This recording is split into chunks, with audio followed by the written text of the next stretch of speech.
Hello everyone, my name is Ruoyu and I'm a PhD student at Purdue University.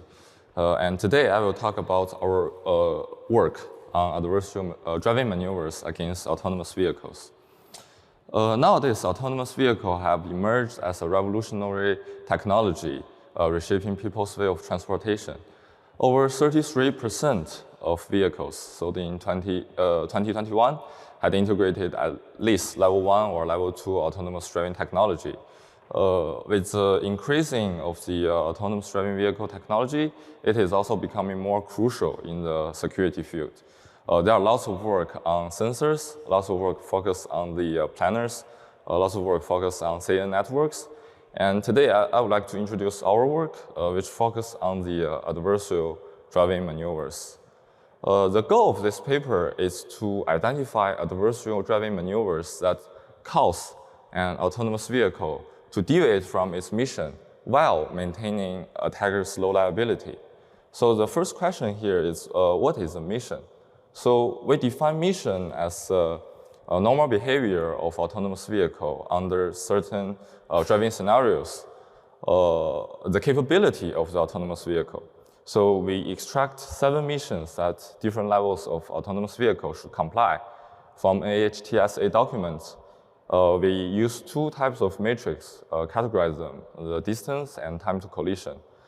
Further, we formalize them to linear temporal logic formula. For example, there's one mission called the autonomous vehicle should react to the front car. So we use the time to collision between the autonomous vehicle and the front vehicle should always larger than the reaction time to represent that mission. Another important term here is the low liability. So we define low liability as the attacker should not crash any other object in the traffic, and it should not violate traffic rules. Because otherwise, the attacker could simply crash to the victim car.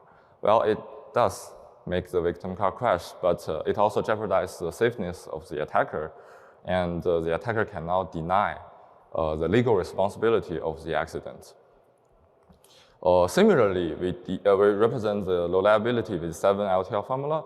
One of the requirements is called the attacker should not make excessive maneuvers. We simply define a threshold for each input to the attacker car, throttle, brake, and steer. We keep these inputs always less than the threshold during the generation process. Then let's talk about the assumptions on the attacker. We assume the attacker is able to drive their own cars around the victim vehicle. We also assume the attacker has the knowledge of the victim car control software and the physical state, because the control software may act different even in the same situation. And attacker needs to know the physical state to understand how well the victim satisfies their mission requirements. Now let's take a look on 2 simple attacks, one without low liability and one with low liability. So both videos are the dash cam of the victim car. The video on the left, the front car, it's an attacker car, and the black car, it's a traffic object. So at the beginning, this attacker car moved out of the lane. Even though the victim eventually moved out of its lane, we still consider this attack as invalid. And on the other hand, in the video on the right, the black car is the attacker car. It maintains a reasonable distance with the victim and follows the lane. And the victim car eventually lost the lane buffer and moves to the side of the road. So let me talk about our approach. So we use a fuzzing approach to find adversarial maneuvers, the input to the attacker car. Our fuzzer is using robustness as a guiding heuristic. Specifically, the robustness defines how well the victim vehicle's physical states satisfy its safety mission. I will explain this more later. So when the robustness is less than or equal to 0, autonomous vehicle violates a mission. Now let's move on to the system. So the name of the system is called Acero, which is a reference to the animation movie Cars. And the input to the system is AV's mission, such as the autonomous vehicle should react to the front car, it should react to the lane changing vehicle. And the first component here is an attack command generator. It will generate a set of candidate adversarial command set for the attacker. And after it has been executed, we check whether the attacker car still fulfills the low liability requirements. If it does not, we rewind the state back to the simulation state where that adversarial command hasn't been executed.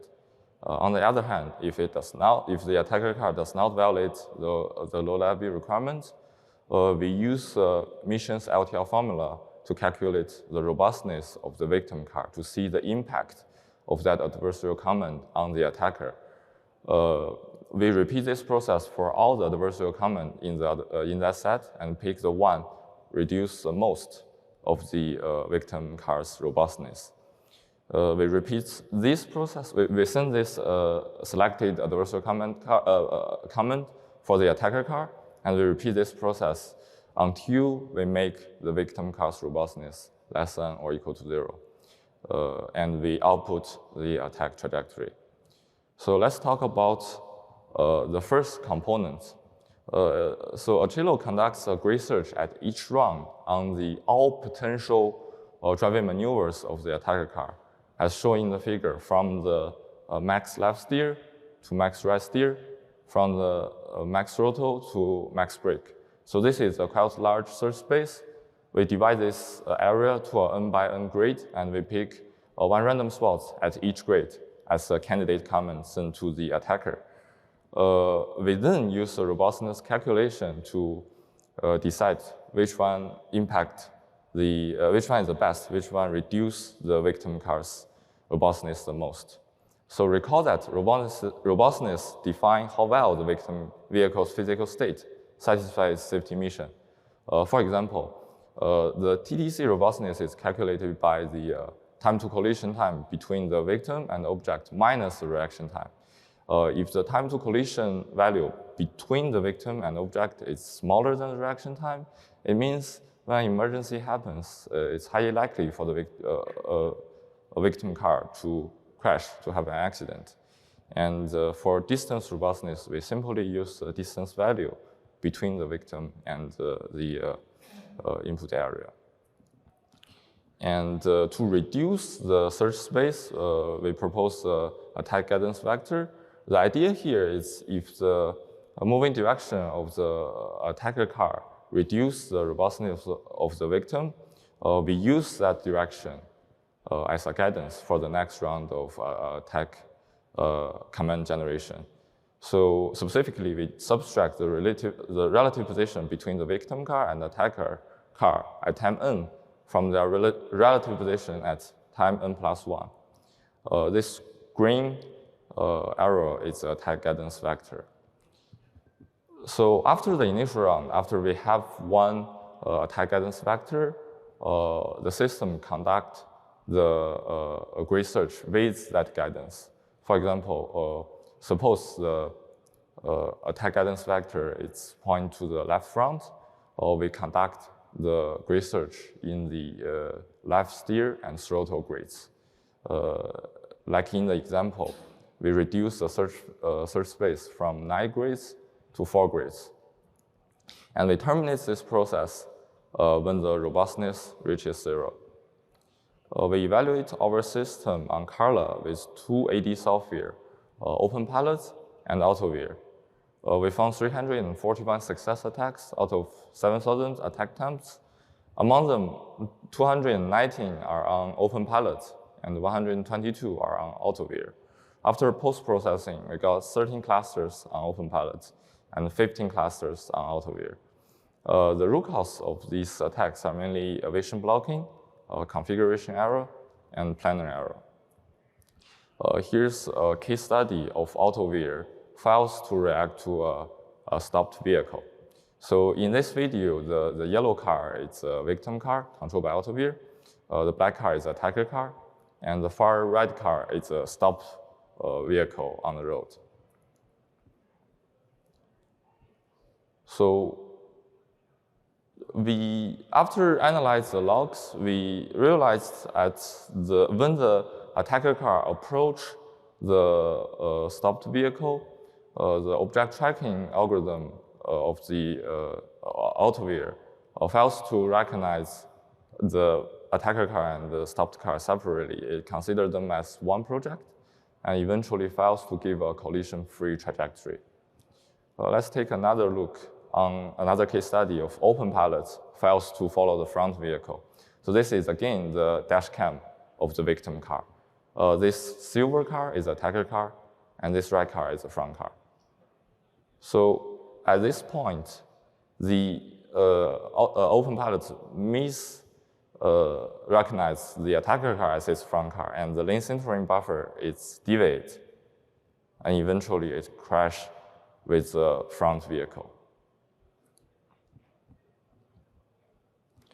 So in conclusion, Acero is a trajectory generation system that generates low liability trajectories to cause the autonomous vehicle to fail its mission. We mainly have three contributions: mission identification and formalization, robustness-guided adversarial command generation, and physical constraints on the adversarial vehicle. We extensively evaluate Acero with 2 AV software and identify hundreds of adversarial maneuvers that puts the victim vehicle and other agents in danger. We gratefully thank ONR and NSF's support on this project. If you have any question, you can ask now.